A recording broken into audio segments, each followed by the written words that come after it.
You probably know that when we are working with compound interest, what we basically do is we calculate the interest for the first period, then we take that interest and add it to the initial total, and then we calculate the interest for the second period and so on. So, for example, if you want to find out 10% for 1000 rupees, then after the first period, it will be 1000 plus 10% of 1000, which is 100. So that becomes 1100. And now we calculate 10% for this, which is 110. And we add this to the next total and so on. So let's look at it again. After the first period, we got 1100, right?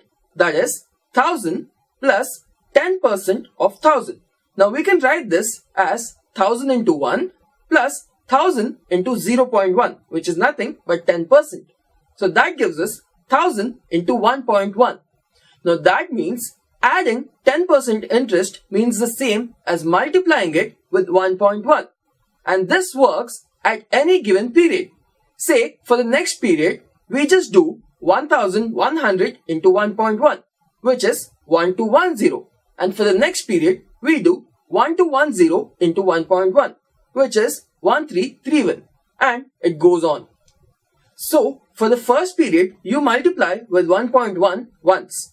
For the second period, you do it twice. Now, let's say we want to find out for the fifth period. Well, that would be 1000 into 1.1 into 1.1 5 times. That is 1000 into 1.1 to the power 5, which is nothing but 1610.5.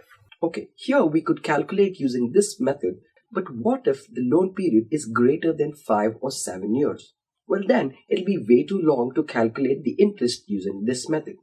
Is there a shorter way to find out the interest when the loan period is huge? Well, let's find out. Take P1 as the principal and R as the rate of interest. Then the amount to be paid in the first year would be A1 is equal to P1 into 1 plus R by 100. In the case of compound interest, we should take the amount in first year as the second year's principal amount. So therefore, let P2 be equal to P1 into 1 plus R by 100. Then the amount to be paid in the second year will be A2 is equal to P2 into 1 plus R by 100, which will be equal to P1 into 1 plus R by 100 into 1 plus R by 100.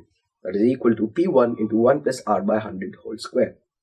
So proceeding in this way, the amount at the end of n years will be AN is equal to P1 into 1 plus R by 100 whole to the power n. The future worth will be equal to the present worth into 1 plus the interest rate to the power of n, which is nothing but the number of periods. So what have we learned in this video? We have seen how to get the compound interest, and we also derived a formula to find out the compound interest. So until next time, happy learning!